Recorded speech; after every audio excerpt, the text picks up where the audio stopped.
الرحيم الحمد لله رب العالمين والصلاة والسلام على سيد المرسلين وعلى آله وصحبه أجمعين أشهد أن لا إله إلا الله وحده لا شريك له وأشهد أن محمدا عبده ورسوله أما بعد السلام عليكم ورحمة الله. Alhamdulillah, it's been quite a while since we last met. I do apologise. One of the weeks I was quite ill. Actually, ill such that I think I was down with fever for 5 days or 6 days, and I cancelled 5 days worth of classes. And alhamdulillah, mashallah, it's probably been about 15, 18 years since I've had to cancel almost a week's worth of classes. Getting ill now and again and missing a day here or missing a day there, that happens a lot. But I can't remember the last time that happened. And then last week I was invited to this conference in Abu Dhabi, and I was in two minds whether I should go or not before. But anyway, in the final moment I decided to go, and there were some scholars there, Sheikh Abdullah bin Bayy, Abdullah Ta'ala, Sheikh Mufti Taqi Uthmani, Abdullah Ta'ala, and others. Sheikh Al-Azri was there as well. So I think it was a good chance to have some companionship with some of the bigger ulama. And so I think I got back on about 8 o'clock in the evening at Heathrow, or 9 o'clock in the evening at Heathrow, or something like that. So obviously couldn't come here. Okay, a very short reminder today. As you can probably hear, I've actually still got the reminiscence of a cold. I think my wife was saying I didn't quite recover from the fever, then I travelled, then I got jet lag, and then I've got this. So it's just been one of those times. But alhamdulillah, that's the avoiding inshallah. Okay.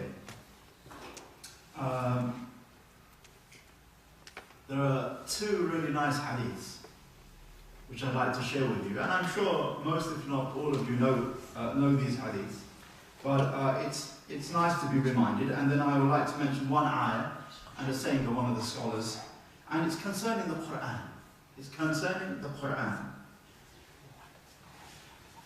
Allah subhanahu wa ta'ala in His wisdom, and some of it is, we can understand the wisdom, some of the wisdom, Allah Jalla wa Ala has made this ummah, this Muslim ummah, it's made its fortunes, whether we are honoured or dishonoured, whether we have nobility or ignobility, Allah has tied the ummah's fortunes with the Quran itself. And as regards to Muslims as individuals, Allah subhanahu wa ta'ala has told us through the tongue of His Prophet sallallahu alaihi wasallam that the best types of Muslims are those who are attached to the Quran. So let me read to you the hadith in Sahih Bukhari, the hadith of Umar radiallahu anhu, who relates أن النبي صلى الله عليه وسلم قال إن الله يرفع بهذا الكتاب أقواما ويدع به آخرين. Umar radiallahu anhu says that the Prophet صلى الله عليه وسلم said, indeed Allah raises up due to this book some people, and He debases others by it. يرفع بهذا الكتاب أقواما. He raises up a people, a qawm, because of this book. وَيَدَعُ بِهِ آخَرِينَ. And He debases or lowers and humiliates other people because of it. That is to say, our fortunes as a Muslim nation is very much tied with the Quran. How much we are attached to it, how much we actualize it in our lives, how much we ponder its meaning, how much we make it our source of guidance and nourishment, the sweet spring of our life.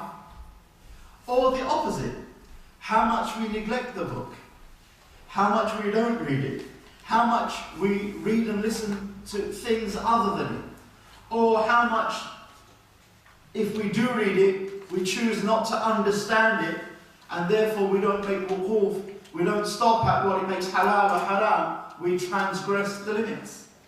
Allah will raise, according to the Sahih Hadith, Allah will raise, because of this book, some people, and He will humiliate and debase others by it.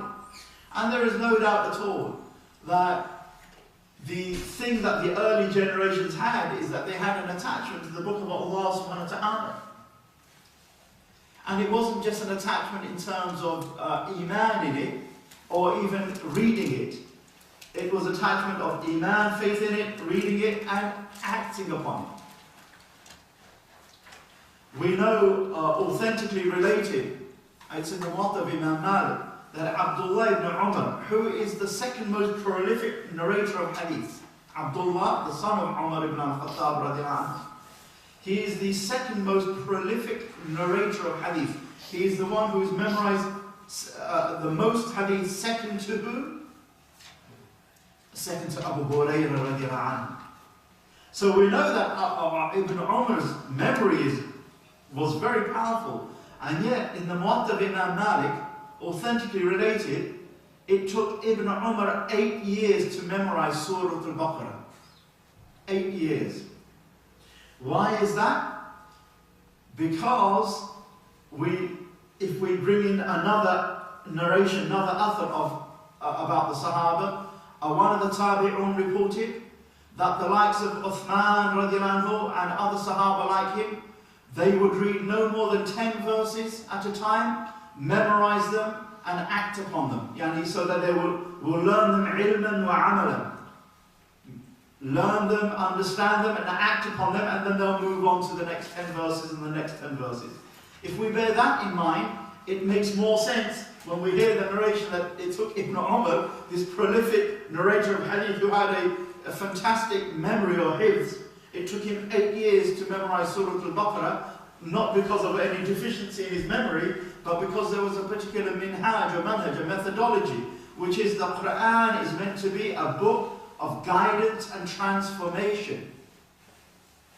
Not just a book of barakah for reading, even though every letter we read of the Quran, whether we understand it or not,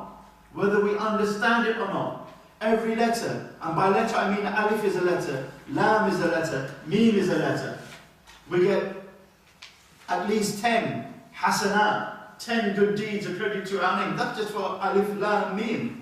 Just individual letters. So if we read Surah Al-Fatiha, with however many letters it has, we get that times 10, whether we understand it or not. However, the Quran was sent in order for people to understand its message and act upon it and be transformed by it.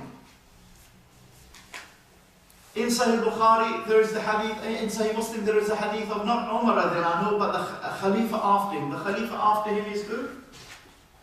Who is the Khalifa, the Caliph after Umar? Uthman radiallahu anhu. So Uthman radiallahu anhu, and Uthman radiallahu anhu, قال رسول الله صلى الله عليه وسلم خيركم من تعلم القرآن وعلمه. The best of you, he relates that the Prophet said, the best of you are those who learn the Quran and teach it to others. The best of you are those who learn the Quran and teach it to others. Once upon a time, not even too long ago, the people of Quran, that is to say, normally the people of Quran, this description refers to not just those who have memorized it, made hifz of it, but those who understand its meaning and at some level of their life try to live according to the Quranic teachings. But even if we were just to take someone who memorized the Quran, once upon a time those people would be looked on in Muslim society as something very great, because their chests, their sudur, contains the book of Allah. It doesn't contain poetry or all this other trivia. It doesn't contain the worldly facts and figures and information, even if some of that is useful. It contains the word of Allah, the kitab Allah, the kalam Allah. And such people will be honored because the Muslims would recognize the honor that the book of Allah has. When the book of Allah began to diminish in the hearts of Muslims, and we began to still believing in it, still believing that it is the book of Allah, but we began to turn our backs on it, and began to have a relationship with the Quran, which is only rusul, which is only, well, I'll wrap it up in a nice cloth, get my wife, my auntie, my grandmother to make some nice silk embroidered cloth to honor the Quran, and then I put it on the shelf and it stays there until maybe when someone dies and bring it down. How are we honoring that? By wrapping it up in something silk and then putting it high up and it doesn't come down, when every day it's meant to be guiding us. If for no other reason than every day there is other forms of guidance or misguidance that comes into our ears and our hearts and our eyes on a daily basis. How do we counter that? Or rather, with what do we counter that? Okay, listen to this ayah. It's a very telling ayah, and even though it is true that this verse was revealed about the mushriks of Makkah, the idolaters of Makkah, but the scholars, the ulama, they say, al-ibra bi-umumi al-lafz la bi-khususi sabab. There's a rule, a qaida in Sharia, a rule in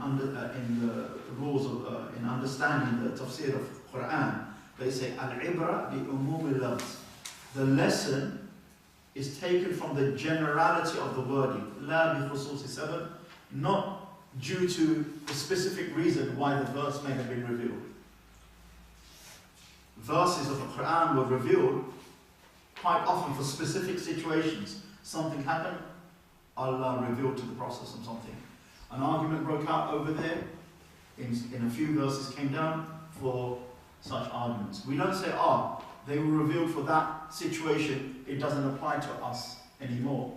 Rather we say, it came down for a specific reason, but the teachings are general and they're applicable to anyone in that given situation. Verses came down about marriage and divorce, nikah and talaq, sometimes for specific cases. We don't say those verses in Surah An-Nisa or wherever in the Quran apply only to those people whom it was revealed for. Rather, it applies to us as well. Al-ibra bi-umumi al-lafz la bi-khususi sabab. So this verse that I'm going to quote actually came down about the idolaters, the mushrikun of Makkah. And this is what it says in Surah Al-Furqan, the 25th surah of the Quran. أعوذ بالله من الشيطان الرجيم وقال رسول يا ربي إن قوم اتخذوا هذا القرآن مهجورا. وقال رسول, the Prophet ﷺ said, Ya Rabbi, O my Lord, inna qawmi, indeed my qawm, my people, my Makkah people that I was, the city and the people that I was raised amongst, inna qawmi ittakhadhu hadha al-Qur'ana mahjura. These people have taken this Quran as something to boycott, something to neglect, something to desert and turn their backs on. Mahjura from the word hajr, to boycott, hijra, to leave one place for another. Hajr, to boycott. The Prophet ﷺ said in the authentic Hadith, it is not permissible for a Muslim to boycott another Muslim for more than 3 days. And the best of them is the one who begins to give salam first. For example, before I come to this verse, we may have an argument, just a worldly argument, and it gets a bit out of control, and it causes bitterness in the heart. And then, astaghfirullah, for some reason, shaitan comes and stirs, and so in my heart, I'm not going to talk to you now. Just maybe over something. You stepped on my shoes. I don't know. You didn't look at my car nicely. Some trivial thing like that. But somehow the argument got out of hand, and now it's in my heart, I'm not going to talk to you. Allah subhanahu wa ta'ala in the Sharia gives us 3 days. Maximum of 3 days for our egos to cool off. Because it's an ego thing, right? For our egos to cool off. The quicker it cools off, the better it is. The one who gives salams first, better. But he gives maximum 3 days. Beyond that 3 days, it's not allowed to stop talking to another Muslim. intentionally not talk to, I mean, you know, I can't talk to them because they're in Timbuktu or somewhere like that. That's a different thing, right? I'm talking about where, you know, in my heart it is, I'm not going to talk because of some argument, whether it's my relatives, whether it's my friends, whether it's just an ordinary Muslim. It's not permissible to boycott Muslims for 3 days, more than 3 days.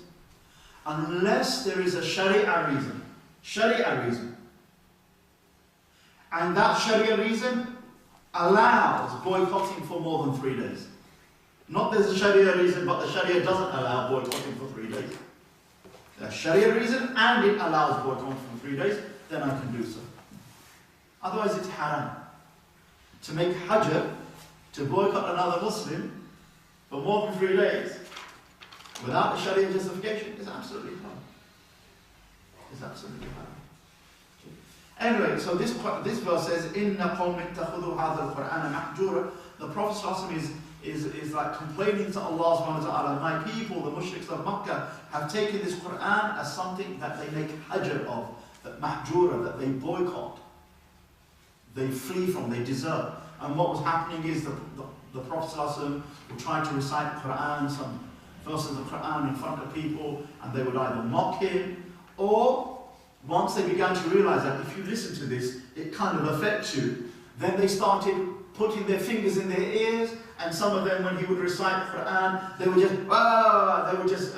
they would speak and shout and babble over him, so that they wouldn't hear it. And then, of course, they would go around and tell other people, don't listen to him, you know, his words sound very poetic and nice, but it's all magic, and he's just a madman, and it's tales of the ancient, and so they were making hajr of the Quran. Ibn al-Qayyim rahimahullah ta'ala, in his Al-Fawaid, in his small book on spiritual wisdoms or spiritual benefits, he says about this verse, يَشْمُلُ حَجْرَ السَّمَاعِ. He says that this verse of boycotting the Quran, he then talks about the degrees or the levels, the types of boycotting. One type of boycotting applies to the non-Muslims.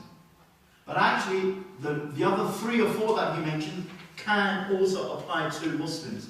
So he says, يَشْمُلُ حَجْرَ سَمَاعِهِ وَالْإِيمَانِ بِهِ. There is the boycotting includes boycotting, listening to it, and believing it, to having iman in it. Of course, that is the hajr, the boycotting that the non-Muslims do with the Quran. They neither believe it to be the word of Allah, and they neither, therefore, listen to it with an open heart for guidance. Then he says the second one, وَحَجْرُ الْوُقُوفِ عِنْدَ حَلَالِ وَحَرَامِهِ عِنْدَ حَلَالِهِ وَحَرَامِهِ وَإِنْ كَرَأَهُ وَآمَنَ بِهِ. And the second level of boycotting is to boycott the Quran in terms of boycotting, stopping at its halal and haram, meaning acting upon the halal and haram. What the Quran makes halal, what the command commands, what the Quran orders, we don't do it. What the Quran prohibits, we do it. And that's a level of boycotting. وَإِنْ كَرَهُ وَآمَنَ بِهِ. Even if a person reads it and believes it to be the word of Allah, it's still a type of boycotting. Not as worse as the boycotting of the first one, that you don't even believe it to be the kalam of Allah. But it's boycotting the Quran. That Allah makes declares something halal or haram, commands or prohibits. We've read it and we've not acted upon it. And that's the second, and it's a type of boycotting. The third type of boycotting, وَحَجَرَ تَحْكِيمِهِ وَتَحَاكُمُ إِلَيْهِ فِي أُصُولِ الدِّينِ وَفُرُوعِهِ. The third level, he says, is to boycott being judged by the Quran and judging by the Quran, whether in foundational matters of the religion or in the detailed matters of the religion, and in any matter of the religion. And that goes on a lot, and sometimes we think, oh, it's only to do with the rulers over Muslim countries, the Muslim rulers. They're the ones who don't make hukum with the Quran, or make tahakum with the Quran, which is true. To a great extent, many of these rulers have totally turned away from that, either because they choose to do, or either because they got their hands tied, but whatever the case. But it doesn't just apply to rulers. What about a family, a Muslim family, just ordinary family? who maybe the father is quite happy in taking bribes. How is that judging with the Quran or being judged with the Quran? Or an ordinary family, and the wife has fallen out with her sister, and they're not prepared to come to reconciliation, even though the Quran says, إِنَّمَا الْمُؤْمِنُونَ إِخْوَةً فَأَصْلِحُوا بَيْنَ أَخَوَيْكُمْ. Indeed, the believers are but brothers, so make peace and reconciliation, make Islam between yourselves. This is an obligation, to make Islam. Okay. What about a family and the parents say to their daughter, "Oh, daughter, you are going to marry my nephew back home, wherever back home is," right? And they don't give her a choice, even though the Prophet ﷺ said in so many hadiths that the woman who has never been married before, her consent is sought, and her silence is her consent. In those days, women who hadn't been married before were highly shy. Not like what happens today, right? And so when they're asked, and they don't want to say yes because it's embarrassing, so it was understood in that culture that their silence will be yes. Otherwise, they should have the himmah, the ability to say no. So the Prophet says, the unmarried lady, young lady, her consent is sought. How can her consent be sought if I as the father or I as the mother just say, "You're going to marry"? Where is the consent there? We know better than the Prophet. We're allowed to disobey the Prophet. Our culture is better than the Prophet. Where is the tahaqqum? Or the parents say, sometimes it happens with the young man, but the parents say, "Oh, you're going to marry such and such and such and such of my nephew." The nephew doesn't pray. How can you marry someone who doesn't pray? How can you marry? Does Islam allow a young lady who prays 5 times a day, let's say, to marry someone who doesn't pray? Absolutely not. Absolutely not. Okay. You never take a pious person and marry them to a wicked sinner, to someone who only brings down the curse, the la'na of Allah upon himself. What happens when we don't pray? That Allah gives us barakah. It's la'na. If we think Allah gives us la'na when we drink, praying is what? Not worse than drinking. So where's the tahaqqum? Where is the tahaqqum in that I lent you money, you were in great need, I saw your despair, and I had the money. And so you say, "I need £500. I'm desperate because the bailiffs are knocking on my door." I said, "Okay, how long do you need it for?" 2 months. 2 months. And I make it, and I know that you have nowhere else to go. I know that you have no other option but me. I said, "Well, will you give it back to me in 2 months' time?" Okay. 500 plus the interest. Absolutely suffer. But Muslims do this. Muslims do this. Not many. Most Muslims aren't a longer.com kind of entity, but it happens. But all I'm trying to show is the examples of tahaqqum. So it's not just the rules. That's what I'm trying to say. Because sometimes people like me, we sit in our armchair watching the news, BBC, CNN, Jazeera, whatever it is, Sky News, whatever, or the other channels, news channels, and we're always making criticism of this ruler and that ruler, Syria and Egypt and Jordan and Saudi Arabia and whatever, Pakistan. And maybe the criticism is valid, but what are they doing that is any different than me? Okay, the scale may be different. The scale of their dhulm, quite often, their oppression and tyranny is very often very different. But actually, in my house, when I walk in the house, okay, everybody becomes nervous because of what Aaliyah is coming in the house, right? If he's in a bad mood, then oh my gosh, all my children, all my wife, and my parents, or whatever, whoever's living in the house, are walking on eggshells around me. And at the whim, I will just become angry, and then I'll be happy. And what's that if that's not tyranny? And the Prophet said, "Al-mu'minun hayyinun layyinun." The believers are easygoing, just relaxed.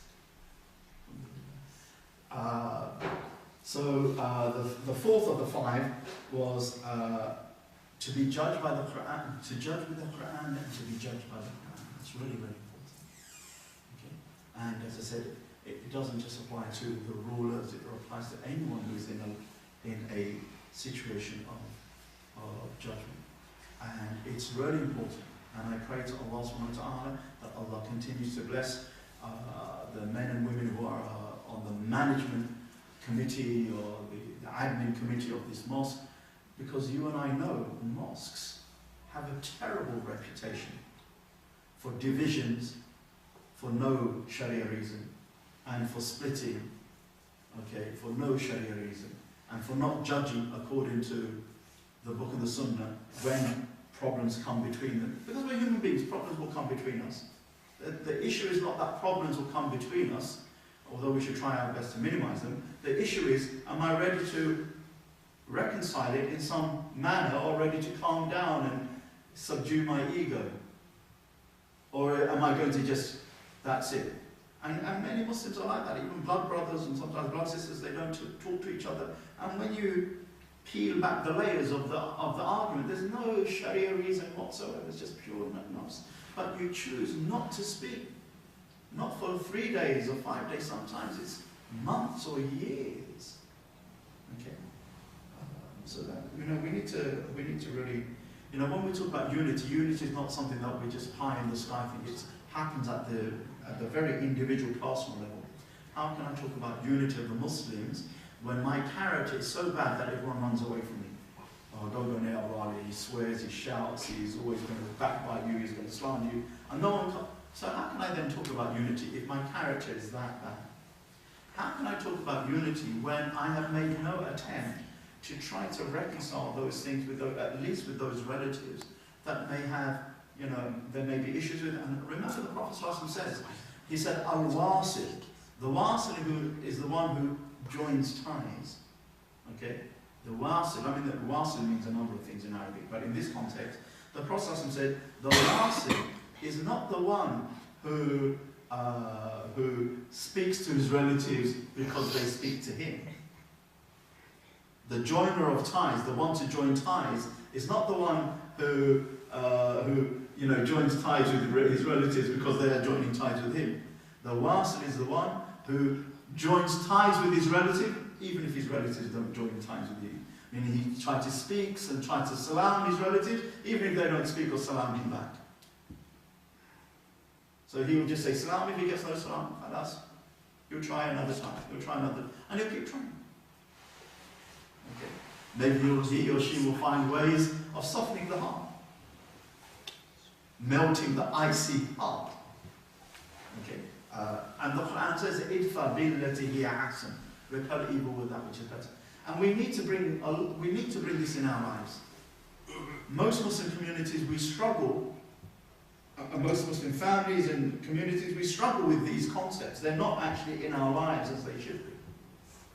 Okay. So, tahakum, and of course it applies at the political level of rulership as well. And unfortunately,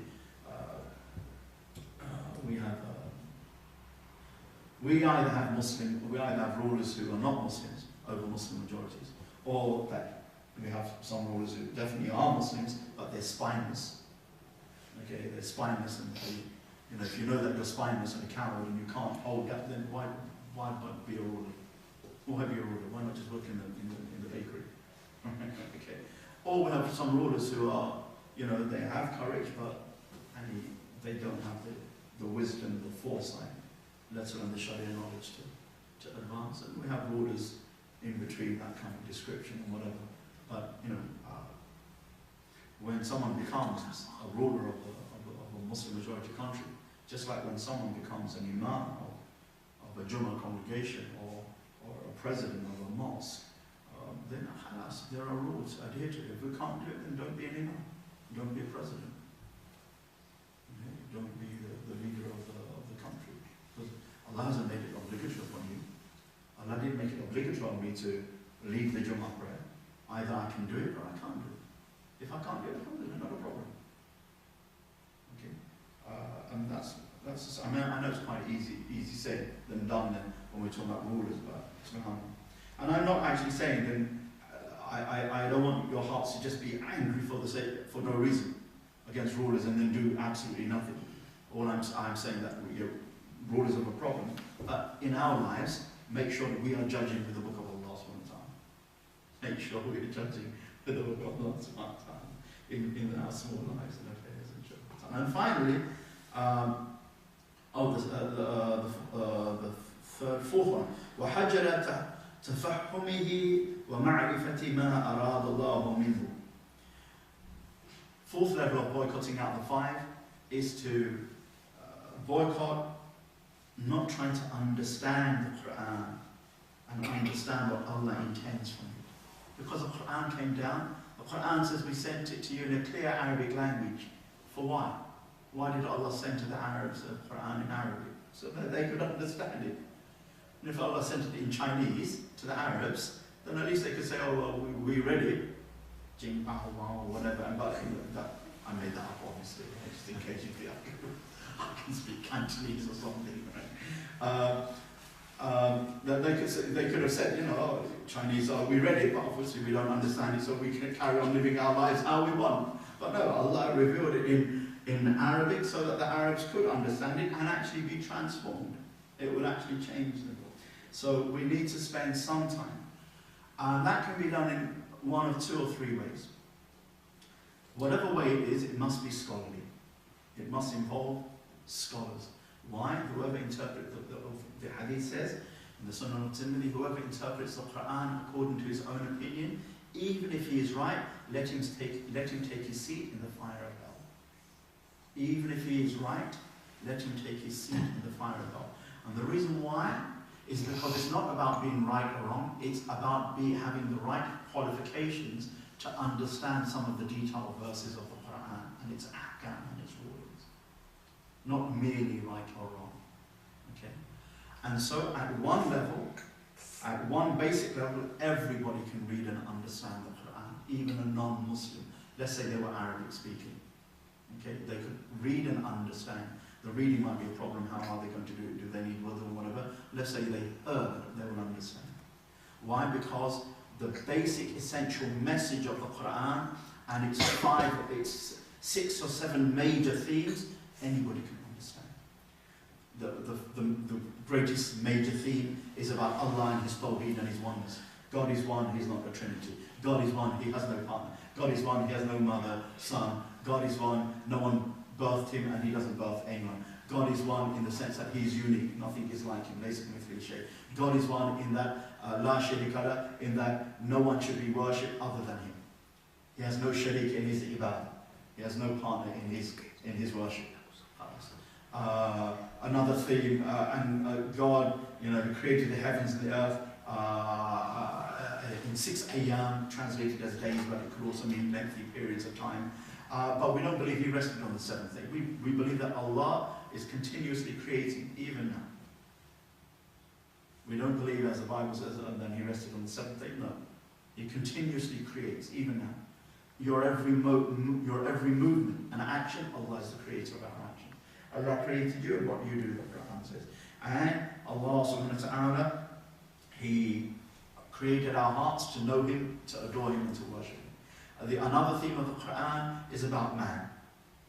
Man, his duties on earth, his relationship to Allah, and his accountability. And the Quran clears up existential dilemmas. Why was I born? What's the purpose of life and death? Allah will tell us. هو الذي خلق الموت والحياة. بارك الله فيكم. هو الذي خلق الموت والحياة ليبلوكم أيكم أحسن عملا. It is He, Allah, who created death and life, that He may test which of you is best in action. existential dilemmas dead off. So we need to understand. So either we like listen to audio recordings or video recordings of qualified scholars and they're explaining the Quran, and that you can do that on YouTube and places like that, or on satellite TV. Or we pick up a fairly simple book of tafsir that scholars recommend lay people, educated lay people to read. No good a lay person picking up tafsir Tabari, okay, or something like this, because it's very incredibly hard and it wasn't written for lay people. But something like, for example, Tafsir Jalalayn by Imam Suyuti and Jalaluddin Suyuti and Mahalli, or Tafsir Ibn Kathir, educated lay people can benefit from them. Or more modern tafsirs, because then they're written in ways and have examples that we can more relate to. Okay, for example, in English, or in Urdu for that matter, Sheikh Taqi or Sheikh Shafi's tafsir. Is it the father or is it the son who has the tafsir of the Quran? Ma'arif al-Quran by? It's Mufti Shafi. Yeah, Mufti Shafi, so the father of Sheikh Taqi. Mufti Shafi, for example, is very, very good tafsir to try to access. But it should be done with some kind of attachment to scholars. We can't just, let me just read it myself and interpret. Unless, of course, we are very disciplined and I'm just going to read a tarjuma, a good translation of the meaning of the Quran, but I'm not going to be tempted into making tafsir and fatwas. Then alhamdulillah, that's okay as well. That's good. Good English translation of the Quran would include Professor Abdul Halim's recent translation of the Quran in English, really good. I can't remember what it's called, but it's been out for about 2-3 years. Another good translation is the Majestic Quran, but it's hard to get hold of. Another good translation is Arbery. Arbery is a non-Muslim, but he's done a really good job on the actual English translation. Usthadh is really good. These are some of the better translations which give you some kind of idea. But we need to start having an attachment to the Quran. The young Sheikh Nawawis Ali Khan from the United States, he's, mashallah, on, I can't remember his academy or his institute, but he focuses specifically on the Quran. Al-Bayyinah Institute. And many, when I say young people, I'm talking about whether they're 30, 35, 20, 18, when they hear him, and it doesn't matter whether they're practicing Muslims or not, so many of them just get attached to his style of presenting the Quran. And he's a scholar. He is a young scholar, mashallah, qualified, proper. Okay? And you can find so much of his Quran discussions and tafsirs and Arabic online and the Bayyinah Institute.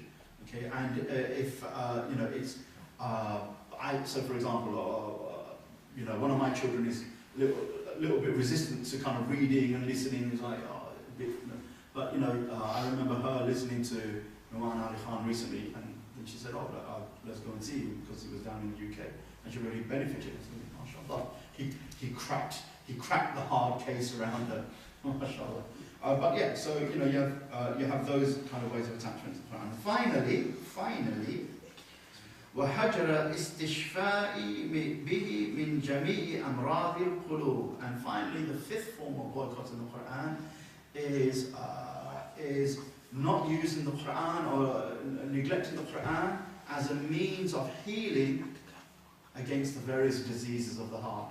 And we're not talking about cholesterol disease and fatty disease. We're not talking about those physical diseases. Of course, we're talking about the diseases of shubahat and shahawat, the diseases of doubts and desires. Because shaitan's weapons are the arrows of shubahat and shahawat. Either fire the arrows of doubt in a person, doubt about God, or doubt about the Quran, or doubt about Islam. Maybe all the religions lead to the same path, even though the Quran says, Inna Dina Inda Allah Islam, indeed the religion with Allah is Al-Islam. But all the religions, there's a difference between we all need to get on and live together, and between one is true and the rest are false. Okay, it's simple as that. Okay. Otherwise, what's the meaning of Allah saying Inna Dina Inda Allah Islam? Or whoever seeks for religion, in the same surah Al-Imran, whoever seeks for a religion other than Islam, never will it be accepted of him. And in the hereafter, he'll be amongst the khasirun, the losers.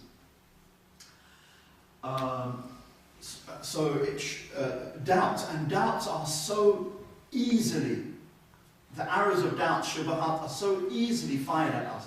And maybe first generation Muslims in this country are less susceptible to those doubts. Why? Because being raised up in a Muslim environment back home in a Muslim majority country from a young age, they kind of got their basics sorted out, whether they practice or not, but it's there. But try being raised up in this country whereby even if you're the best Muslim parent, unless you go to a Muslim school, that is, whether it's the TV or whether it's schools or whether it's friends, between TV, school, internet and friends, that's most of a young person's life. Okay? Parents may only have an influence of 1 or 2 hours. Even if you send to a Muslim school, you only have 3 or 4 quality hours of teaching, but then out of the rest of the 18 hours or 16 hours, some of which include sleep, no doubt, okay? But there is all of these ways and wasa'il to actually cause doubts. And therefore, we need to have a relationship with our children. We have gone past the stage, we have gone past the age of deference. By deference I mean youngsters, 1950s, if you lived in this country whether you're Muslim or not, and you're in 1950s, you would just listen to your parents. 9 times out of 10 you would do what your parents say, you would never rebel. And your parents would say, get into this job, you probably get into that job. Your parents would say, marry this person, you probably marry this person. Or if they would say, at least you go and choose, but you need our permission. That's 1950s Britain.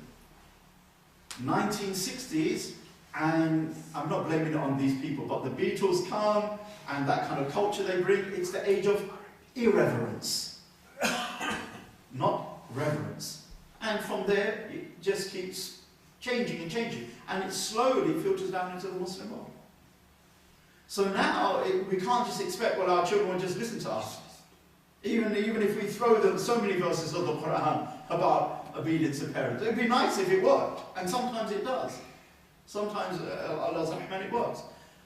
What is the alternative? The alternative is not to come down that I am the Sergeant Major, I am the Amir, check out, I've got the t-shirt on. They know that, but there's an age of the ihtiram needs to be learned and understood. The environment is not there. So, at some stage, we just need to be friends. So that the channels of discussion are open. And you might hear your children do and say strange things, right? And we have to then be measured. What is our response going to be? If our response is always going to be boom, boom, boom, at some stage our children will just close up on us. And they won't talk to us. Okay, but if our thing is going to be discussion and trying to explain and sometimes have to turn a blind eye for a greater good, then there's a possibility that could work. And no one family can lay a blueprint for another family. It all has to be individualized. Even amongst the children, all the children are quite often different. You can have one that is mashallah and one that is inshallah. Okay. And you might even have one which is a'udhu billah. And maybe that a'udhu billah will become an inshallah later on. And and an inshallah could become a mashallah. Who knows? But the channels have to be open. The channels have to really be open.